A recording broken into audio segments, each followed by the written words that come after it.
Welcome to wise ज्ञान। आज हम लोग मोटर व्हीकल एक्ट 1988 के चैप्टर 3 डिस्कस करेंगे। प्रीवियस लेक्चर में हमने चैप्टर 2 तक के इम्पॉर्टेंट क्वेश्चन डिस्कस किए हैं। जिन्होंने नहीं देखा है वो प्लेलिस्ट में जाकर देख सकते हैं। तो शुरू करते हैं आज का लेक्चर। चैप्टर 2 में licensing of conductors of stage carriage, ये हम लोग को पढ़ना है। इसके बारे में जो कंडक्टर्स के लाइसेंसिंग के बारे में पिछले चैप्टर 2 में हम लोगों ने पढ़ा था licensing of drivers of motor vehicle. आज हम लोग पढ़ेंगे licensing of conductors of stage carriages, जो सेक्शन 29 से 38 तक चैप्टर 3 है। इसमें आप लोग को पता होगा कंडक्टर्स क्या होते हैं, कंडक्टर कौन होते हैं। कंडक्टर आप लोगों ने देखा होगा, बस में आपने सफ़र किया होगा तो देखा होगा कि जो पैसा कलेक्ट करते हैं या आपको टिकट देते हैं, आपके लगेज को हेल्प करते हैं रखने में, रखवाने में, इस तरह के जो काम करते हैं वो कंडक्टर होते हैं। बसों में देखा होगा और सब जगह ट्रांसपोर्ट व्हीकल्स में भी होते हैं।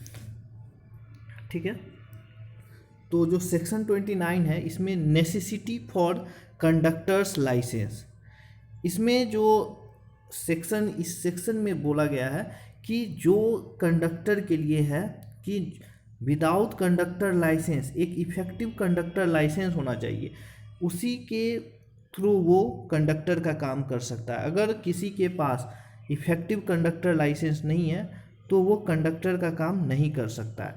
और नो पर्सन शैल एम्प्लॉय और permit any person who is not so licensed, means अगर मान लेते हैं कि आपका कोई गाड़ी है, ठीक है, और आप किसी को कंडक्टर के लिए रख रहे हैं तो आप इंश्योर होना पड़ेगा आपको कि जिसे आप रख रहे हैं उसके पास कंडक्टर का लाइसेंस है या नहीं है।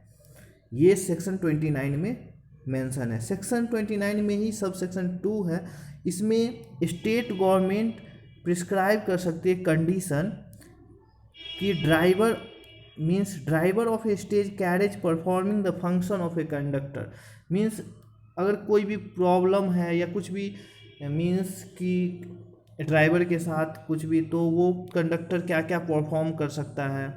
और अगर किसी के पास ड्राइविंग कंडक्टर का लाइसेंस नहीं है तो वो कितने दिनों तक कर सकता है, वो स्टेट गवर्नमेंट वो अपना निकाल सकती है रूल रेगुलेशन। लेकिन वो exceed not 1 month, means 1 month से ज़्यादा वो नहीं विदाउट कंडक्टर लाइसेंस से का वो काम कर सकता है कोई भी conductor. Section 30 next section, grant of conductor license. इसमें जो है कंडक्टर के लाइसेंस का किस तरह से ग्रांट होगा, कैसे ग्रांट होगा, इसमें जो है कि अगर स्टेट गवर्नमेंट, जो सेक्शन 31 हम लोग आगे पढ़ेंगे, जो सेक्शन 31 में एज के बारे में बात की गई है, अंडर एज के बारे में, अंडर एज, तो वो हम अभी नेक्स्ट ये तो सेक्शन 30 है, ग्रांट ऑफ कंडक्टर्स लाइसेंस। इसमें every application for conductor license shall be accomplished by a medical certificate. इसमें जो इम्पॉर्टेंट होता है, जैसे ट्रांसपोर्ट व्हीकल जो चलाते हैं उसमें जो हम लोगों ने पढ़ा था चैप्टर 2 में, उसमें मेडिकल सर्टिफिकेट नेसेसरी है। उसी तरह से कंडक्टर लाइसेंस में भी मेडिकल सर्टिफिकेट नेसेसरी है। इसमें जो कंडक्टर, इसमें जो सेक्शन 30 में लिखा हुआ है, इसमें एक चीज़ और मेंशन है कि कंडक्टर का जो लाइसेंस है इफेक्टिव होता है through out the state in which it is issued, means जो भी जिस स्टेट में अगर कंडक्टर लाइसेंस बना है वो उसी स्टेट में फॉलो होगा, उसी में इफेक्ट करेगा, उसी में काम करेगा। मीन्स अगर आप ये सोच रहे होंगे कि अगर मेरा यहाँ का बना हुआ है किसी एक स्टेट का और हम दूसरे स्टेट में जाते हैं तो क्या होगा, तो उस तरह से दूसरे स्टेट वाले इस तरह से कुछ बनाते हैं रूल रेगुलेशन कि अगर आप दूसरे स्टेट के हैं, आपके पास कंडक्टर का लाइसेंस है, तो आप ये डॉक्यूमेंट आपके साथ होना चाहिए। इस तरह से वो लोग मैनेज करते हैं कि कोई प्रॉब्लम ना हो किसी को भी। सेक्शन 31, डिसक्वालिफिकेशन और the grant of conductor license. Conductor license को डिसक्वालीफाई भी किया जा सकता है, उसको मना किया जा सकता है, रिवोक किया जा सकता है, डिसक्वालीफाई किया जा सकता है अगर किसी तरह का प्रॉब्लम हो, अगर आपने एप्लीकेशन दिया, अगर आपका अंडर द एज है मीन्स 18 ईयर्स से आप बिलो हैं, तो आपका कंडक्टर का लाइसेंस नहीं मिलेगा। अगर कुछ रिफ्यूज करने का भी कारण हो सकता है, क्या क्या कारण हो सकता है, ये में मिनिमम एजुकेशन क्वालिफिकेशन है आपका, जो भी स्टेट गवर्नमेंट एजुकेशन, हम आगे पढ़ेंगे कि क्या क्या पावर है स्टेट गवर्नमेंट के पास रूल बनाने का। तो उसमें जो मिनिमम एजुकेशन क्वालिफिकेशन जो मेंशन है स्टेट गवर्नमेंट का, अगर आप वो फॉलो नहीं कर रहे तो आपका कंडक्टर का लाइसेंस रिफ्यूज कर सकती है जो लाइसेंसिंग अथॉरिटी है। मेडिकल सर्टिफिकेट अगर आपका फिजिकली अनफिट बता रहा है तो भी आपका कंडक्टर का लाइसेंस रिफ्यूज किया जा सकता है। अगर आप प्रीवियस जो कंडक्टर का लाइसेंस है, अगर कुछ कारण के कारण वो डिस्क्वालीफाई है, तो भी आपका रिफ्यूज किया जा सकता है। अगर ऐसा लगा कि आप अभी भी बदले नहीं हैं, तो आपका रिवोक किया जा सकता है, रिफ्यूज किया जा सकता है। Next section 32, revocation of a conductor license on grounds of disease और डिसेबिलिटी, मतलब कोई बीमारी या विकलांगता के आधार पर कंडक्टर का लाइसेंस का निरस्तीकरण किया जा सकता है। इसमें क्या हो सकता है कि अगर कोई फिजिकली अनफिट पाया जा रहा है, अगर वो रिन्यू कराने जा रहा है और फिजिकली अनफिट है, तो इसमें भी कंडक्टर का लाइसेंस को रिवोक किया जा सकता है। या कोई ऐसा डिजीज हो गया है जो प्रॉब्लम क्रिएट कर सकता है पैसेंजर्स के लिए, तो इस तरह के केस में लाइसेंसिंग अथॉरिटी है वो रिवोक कर सकती है जो कंडक्टर की लाइसेंस है उसको। Section 33, orders refusing etcetera conductors licenses and appeals there from. ये सारी जो सेक्शन है ये सेम एज जैसे गजट में वैसे ही यहाँ पे बस हम इसे समझा रहे हैं कि क्या है सेक्शन। इसमें क्या कहती है सेक्शन 33 कि जो आपका जो रिफ्यूज या इशू मीन्स आपका जो मना कर सकती है या इशू करने से या रिन्यू करने से या रिवोक कर सकती है कंडक्टर लाइसेंस को कोई भी लाइसेंसिंग अथॉरिटी, तो उस केस में आपको एक क्यों किया जा रहा है आपका रिवोक या नहीं किया जा रहा है इशू या रिन्यू, तो उस केस में आपको रिटन में आपको एक रिफ्यूजल क्यों किया जा रहा है ये रिटन में आपको जो लाइसेंसिंग अथॉरिटी होंगे वो बताएंगे। अगर आपको लगता है कि आप सही हैं तो विदिन 30 दिन के अंदर आप एक एपलेट अथॉरिटी होते हैं, एपलेट अथॉरिटी आप अपील दायर कर सकते हैं कि हमें इसको फिर से देखा जाए। तो अगर एपलेट अथॉरिटी आपको बताते हैं कि हाँ ये सही है, इसमें कोई भी गलती नहीं है, तो वो जो इशूइंग अथॉरिटी को बाइंडिंग कर सकते हैं, मीन्स बोल सकते हैं कि हाँ आप इसको बना के दीजिए, तो ये आपका फिर से कंडक्टर का लाइसेंस जो है आप अप्लाई किए वो बन सकता है। 34 सेक्शन, नेक्स्ट जो सेक्शन पढ़ना है 34, power of licensing authority to disqualify. जो लाइसेंसिंग अथॉरिटी है उसको पावर दिया गया है कि किसी के जो कंडक्टर लाइसेंस है उसको डिस्क्वालीफाई करने का। कब कर सकते हैं, जब ड्राइवर जो कंडक्टर है वो conduct as a conductor means कि कंडक्टर का जो काम है, जो उनको ड्यूटी मिला है वो उसे अच्छे से पूरी नहीं कर रहे हैं, मिसबिहेव कर रहे हैं, किसी पैसेंजर के साथ किए हैं, तो उस केस में उसको उसके जो कंडक्टर के लाइसेंस है उसको डिस्क्वालीफाई कर सकते हैं। इस केस में इसमें जो मेन चीज़ है not exceeding 1 year means maximum, ये इस केस में कंडक्ट एज ए कंडक्टर के केस में अगर उसका कंडक्टर का लाइसेंस डिस्क्वालीफाई होता है तो not 1 year exceeding not 1 year means 1 साल से ज़्यादा का डिस्क्वालिफिकेशन नहीं हो सकता है उसके कंडक्टर का लाइसेंस का। ये सब क्वेश्चन पूछ सकते हैं कि अगर कंडक्टर के लाइसेंस का को conduct as a conductor follow नहीं किया है तो उसका जो कंडक्टर का लाइसेंस है वो कब तक डिस्क्वालीफाई हो सकता है, मैक्सिमम तो 1 ईयर के लिए।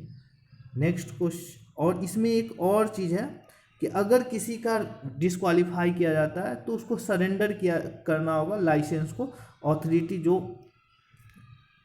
जो मेन ऑर्डर बनाए हैं, ऑर्डर निकाले हैं, उसके पास सरेंडर करना होता है। फिर इसके सब सेक्शन 3 में क्या कहा गया है सेक्शन 34 के, इसमें कहा गया है कि अगर मान लेते हैं कि कोई भी जो सेक्शन 3 है, इसमें सब सेक्शन 3 है, इसमें कहा गया है कि अगर मान लेते कि आपका कोई जुरिडिक्शन एरिया का बना हुआ है, ए मान लेते ए कोई मान लेते पटना में आपका पटना के जुरिडिक्शन एरिया में बना हुआ है, और आप समस्तीपुर में आपका कोई लाइसेंसिंग अथॉरिटी है या कोई भी अथॉरिटी आपका रिवोक कर देते, डिस्क्वालीफाई कर देते, तो वो आपके जो कंडक्टर का लाइसेंस जहाँ बना है उनको वो कम्युनिकेट करेंगे कि इनका कैंसिल किया गया है, डिस्क्वालीफाई किया गया।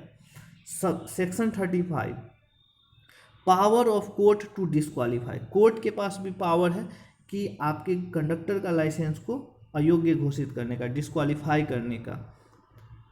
तो इस केस में अगर आप किसी भी तरह का कन्विक्टेड हैं, आप कहीं पे कोई भी केस किए, कोई भी गलत काम किए हैं और आप गिल्टी पाए जाते हैं, तो आपके इसके अंदर भी आपका कंडक्टर का लाइसेंस डिस्क्वालीफाई किया जा सकता है। और हायर कोर्ट में change any such order that is given under the subsection 1। और कोई कोर्ट जो लोअर नीचे रैंक के कोर्ट हैं, वो अगर आपके कुछ आपको ऑफेंस के लिए या किसी भी तरह के कन्विक्ट के लिए आपको डिस्क्वालीफाई करते हैं और कुछ भी करते थे किए, तो उसके जो हायर कोर्ट है, उसके ऊपर के जो कोर्ट है, वो उसके ऑर्डर को चेंज कर सकते हैं। ये सेक्शन 35 हम लोग पढ़ रहे थे, power of court to disqualify. आपको ध्यान में रखना है कि कौन से सेक्शन में क्या चीज़ है, और उसके बारे में थोड़ा सा जो हम बता रहे हैं बस उतना ही जानना है। ये सब जो भी इम्पोर्टेंट सेक्शन है उसको ही कवर कर रहे हैं, और उस सेक्शन में जो सब सेक्शन इम्पोर्टेंट है उसे ही। इस सारे सेक्शन में बहुत सारे सब सेक्शन हैं, हम उसे ही डिस्कस कर रहे हैं जो इम्पोर्टेंट है। Section 36 certain provisions of chapter 2 apply to conductors license, जो हम लोग ने चैप्टर 2 में पढ़ा था, licensing of drivers of motor vehicle, वहाँ पे जो बहुत सारे सेक्शन थे वो भी सेक्शन अप्लाई किए जाएंगे जो चैप्टर 3 है, जो कि कंडक्टर्स के लाइसेंस के बारे में। उसमें जो हम लोगों ने पढ़ा था section restriction on the holding of the driving license, section 14 में था currency of the license to drive motor vehicle, जिसमें बताया गया था कि ट्रांसपोर्ट व्हीकल्स के लिए जो ड्राइविंग लाइसेंस होगा वो 3 इयर्स के लिए होगा। हैजार्डस अगर आप यूज कर रहे हैं, कोई भी सामान ढोते हैं, तो उसके केस में 1 ईयर में आपको रिन्यू करवाना होगा। Renewal of driving license, effect of disqualification of order, ये सब जो इंडोर्समेंट, ये सब जो भी हम लोगों ने पढ़ा था वो सारे चीज़ इस पर अप्लाई होंगे। ये सब जो मेंशन है सेक्शन 36। सेक्शन 37 सेविंग्स, इसमें जो सेक्शन 37 में कहा गया है कि अगर आप कंडक्टर का लाइसेंस बनाए हैं और आप उस समय कुछ अमेंडमेंट हो जाता है, कुछ रूल में चेंजिंग आ जाता है, तो ऐसा नहीं कि आपको फिर से कंडक्टर का लाइसेंस बनवाना पड़ेगा। आपके पास राइट है कि आपका जो कंडक्टर का लाइसेंस अगर 1 साल के लिए वैलिड है अभी से अमेंडमेंट के बाद, तो आप यूज कर सकते हैं। जब फिर आपका रिन्यू करवाने जाइएगा तो फिर से वो न्यू आपको अमेंडमेंट के थ्रू बन जाएगा, लेकिन आप यूज कर सकते हैं जब तक आप वैलिड है, जब तक का आपका कंडक्टर का लाइसेंस वैलिड है तब तक आप यूज कर सकते हैं। ये सेक्शन 37 में लिखा गया है।